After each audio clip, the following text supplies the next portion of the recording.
आप सभी भक्तों को जय शिव शक्ति, जय श्री राम, राधे राधे, सीताराम हनुमान।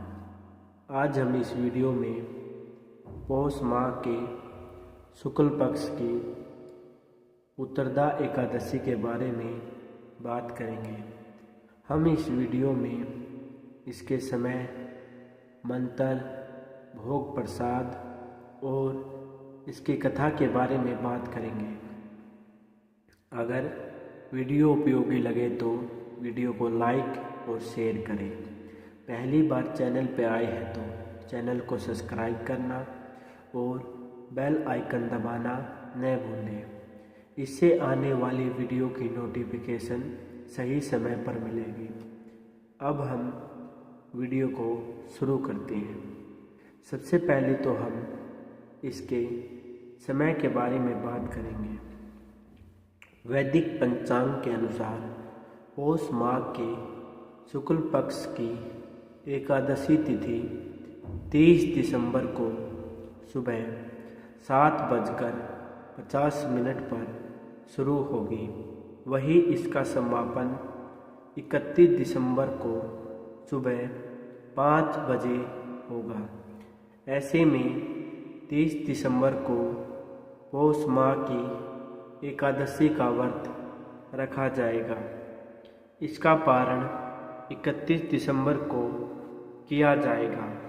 वहीं वैष्णव परंपरा को मानने वाले जो लोग हैं वह 31 दिसंबर को उत्तरदा एकादशी का व्रत रख सकते हैं।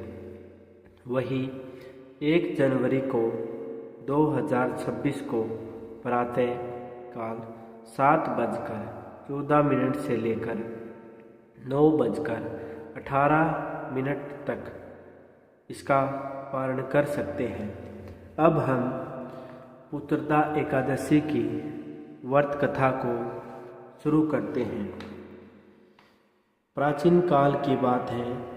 धर्मराज युधिष्ठिर ने पूछा कि हे कृष्णा, अब आप पौष माह के व्रत के बारे में समझाइए। इस दिन कौन से देवता का पूजन होता है तथा उसकी क्या विधि है। इस पर श्री कृष्ण बोले कि हे राजन, पौष माह की शुक्ल पक्ष की एकादशी का नाम उत्तरदा एकादशी है। इसका पूजन विधि विधान से करना चाहिए। इस व्रत में श्री हरि नारायण भगवान की पूजा करनी चाहिए। इसके पुण्य से मनुष्य तपस्वी, विद्वान और लक्ष्मीवान और पुत्रवान होते हैं। इसकी मैं एक कथा सुनाता हूँ, तुम इस कथा को ध्यानपूर्वक सुनो। एक नगर में सुकेतु नाम का राजा राज्य करता था। वह पुत्रहीन था। उसकी स्त्री का नाम सवैया था। वह सदैव पुत्रहीन होने के कारण चिंतित रहती थी। इस पुत्रहीन राजा के पितर रो रो कर पिंड लेते थे और सोचा करते थे, इसके बाद हमें कौन पिंड देगा। इधर राजा को भी राज वैभव से भी संतोष नहीं होता था। इसका एकमात्र कारण पुत्रहीन होना था। वह विचार करता था कि मेरे मरने पर मुझे पिंड कौन देगा। बिना पुत्र के पितरों और देवताओं से ऋण नहीं हो सकती। जिस घर में पुत्र न हो वह सदैव अंधेरे में ही रहता है।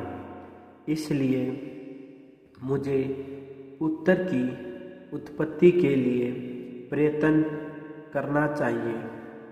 पूर्व जन्म के कर्मों से ही इस जन्म में उत्तर धन आदि मिलते हैं। इस तरह राजा रात दिन इसी चिंता में लगा रहता था। एक दिन राजा ने अपना शरीर त्याग देने की सोची, परंतु विचार करने लगा कि आत्मघात करना महापाप है। राजा इस तरह मन में विचार कर एक दिन छिपा-छिपाकर वन को चल दिया। राजा घोड़े पर सवार होकर वन में पक्षियों और वृक्षों को देखने लगा। वहीं हाथी के बच्चे हाथी और हथनियों के बीच में झूम रहे थे। राजा सोच विचार में लग गया। राजा प्यास के कारण अत्यंत बेचैन होने के कारण पानी की तलाश में आगे बढ़ा। कुछ ही आगे जाने पर उसे एक सरोवर मिला। उस सरोवर के चारों तरफ मुनियों के आश्रम बने हुए थे। उस समय राजा के दाहिने अंग फड़फड़ाने लगे। राजा के मन में प्रसन्नता होकर सरोवर के किनारे बैठे हुए मुनियों को देखकर वह घोड़े से उतरा और दंडवत कर सम्मुख बैठ गया। राजा को देखकर मुनीश्वर बोले कि हे राजन, हमें तुमसे अत्यंत प्रसन्न है। तुम इस जगह कैसे आए हो सो कहो। इस पर राजा ने उनसे पूछा, हे मुनीश्वर, आप कौन हैं और किस लिए यहाँ हैं सो कहो। मुनि बोले कि हे राजन, आज पुत्र की इच्छा करने वालों को संतान देने वाली पुत्रदा एकादशी है। हम लोग विश्वदेव हैं और इस सरोवर पर स्नान करने के लिए आए हैं। इस पर राजा बोला, हे मुनीश्वर, मेरे भी कोई पुत्र नहीं है। यदि आप मुझ पर प्रसन्न है तो मुझे एक पुत्र का वरदान दीजिए। इस पर मुनि बोले कि हे राजन, आज पुत्रदा एकादशी है। आप इसका विश्वास ही व्रत करें। भगवान की कृपा से आपके अवश्य ही पुत्र होगा। मुनि के वचनों के अनुसार राजा ने पुत्रदा एकादशी का व्रत किया और द्वादशी को पारण किया और मुनियों को प्रणाम करके अंत में अपने महल को वापस आया। अंत में रानी ने गर्भ धारण किया और 9 माह के पश्चात उसको एक पुत्र रतन पैदा हुआ। वह राजकुमार अत्यंत वीर, धनवान, यशस्वी और प्रजापालक हुआ। श्री कृष्ण बोले कि हे राजन, पुत्र प्राप्ति के लिए पुत्रदा एकादशी का व्रत करना चाहिए। जो मनुष्य इसका महत्व श्रवण व पठन करते हैं, उनको पुत्र प्राप्ति और स्वर्ग की प्राप्ति होती है। वह अंत में श्री हरि विष्णु के लोक को जाते हैं। ये तो पुत्रदा एकादशी की व्रत कथा थी। अब हम इस दिन किस मंत्र का जाप करना चाहिए उसके बारे में बात करते हैं। पूजा पाठ करते समय या व्रती रहते समय आप ओम नमो भगवते वासुदेवाय नमः इस मंत्र का 21 या 108 बार जाप कर सकते हैं। इससे भगवान श्री हरि विष्णु अत्यंत प्रसन्न होते हैं। आप इस दिन ऋतु अनुसार भगवान श्री विष्णु को फल का भोग लगा सकते हैं और घर में बनाई हुई मिठाई जैसे हलवा, खीर आदि का भोग भी लगा सकते हैं। इस वीडियो में इतना ही।